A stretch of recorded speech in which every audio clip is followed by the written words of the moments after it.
the biggest decisions, John, that people have to make is in retirement is how much to withdraw each month without worrying about running out of money in the long run. The number one fear is, do I have enough? Well, there was a guy named Bill Bengen, or there is a guy named Bill Bengen, rather. He came up with the 4% rule back in 1994. Essentially, you take 4% out of your initial savings, adjust for inflation, and then subsequent years, theoretically, you're not supposed to run out of money over the course of your retirement. But he was recently on the Bigger Pockets Money podcast, and he said, well, that number is actually kind of misunderstood.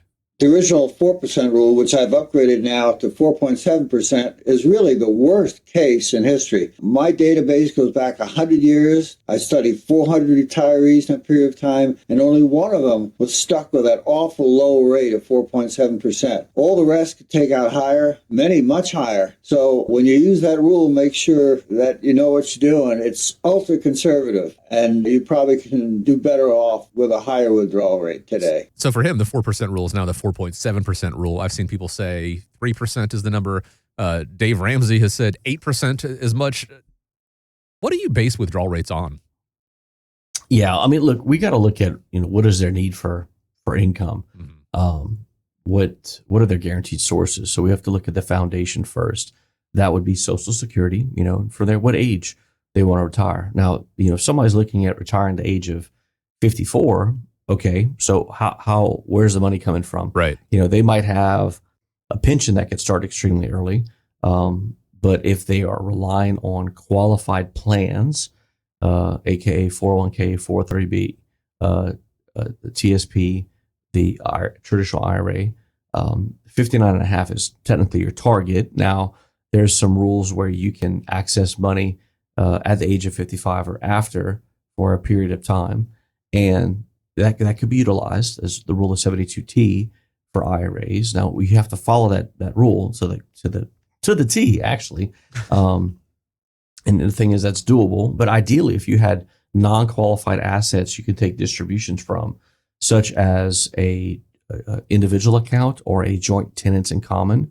These accounts will have 1099 activity each and every year for reporting any interest, dividends, or capital gains that are being realized. So that's something to keep in mind, because there's no limitation on those types of accounts on how much and when you can put money in and how much and when you can take money out. I've heard misconceptions with even IRAs that if they don't have to pay taxes on their IRAs when they pull money out, as long as they don't do it before 59.5. Well, prior to 59.5, you're subject to a 10% early withdrawal penalty, but after 59.5, that 10% goes away, but you're still subject to ordinary income tax rates depending on the amount of income that you're distributing.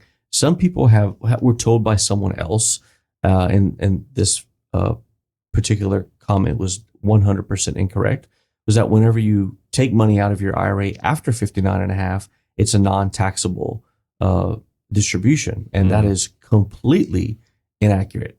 Could it be non-taxable? Maybe.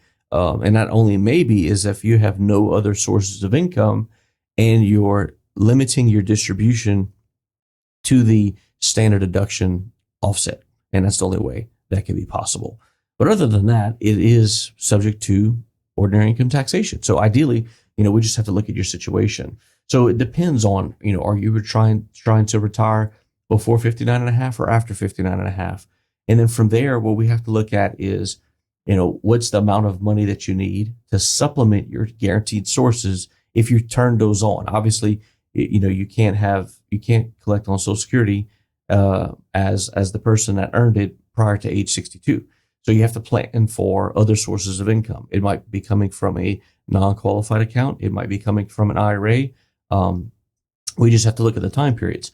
But from there, we have to look at this distribution factor. And so hopefully, you've built an abundance of a stockpile of dollars invested, and then you can live off a portion of potentially like the dividends, or doing some harvesting of gains each and every year, depending on what your portfolio or interest from some kind of interest-bearing instruments inside of the account.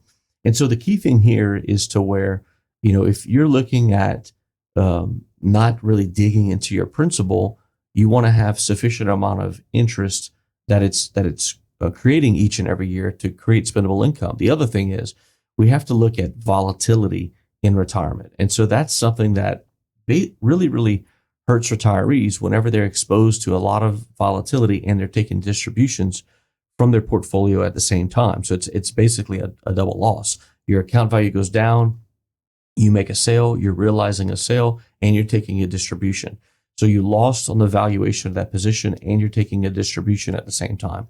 That's a big problem. So if you can lower your volatility, and by doing so is looking at building a portfolio that has a very low standard deviation and a low beta.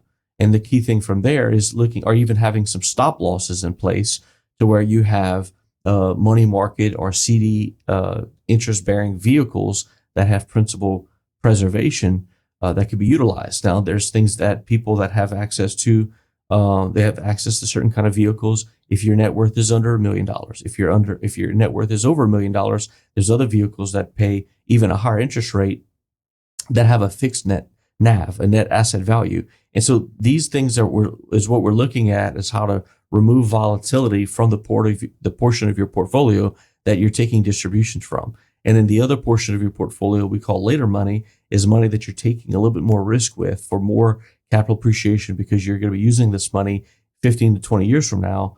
And that's the goal, that's the game plan. But everybody's in a unique situation, and it's not a cookie cutter program or an allocation. We have to look at what's best suitable for the individual, for the household, look at their risk tolerance, the time horizon, and their income need to make the proper decision.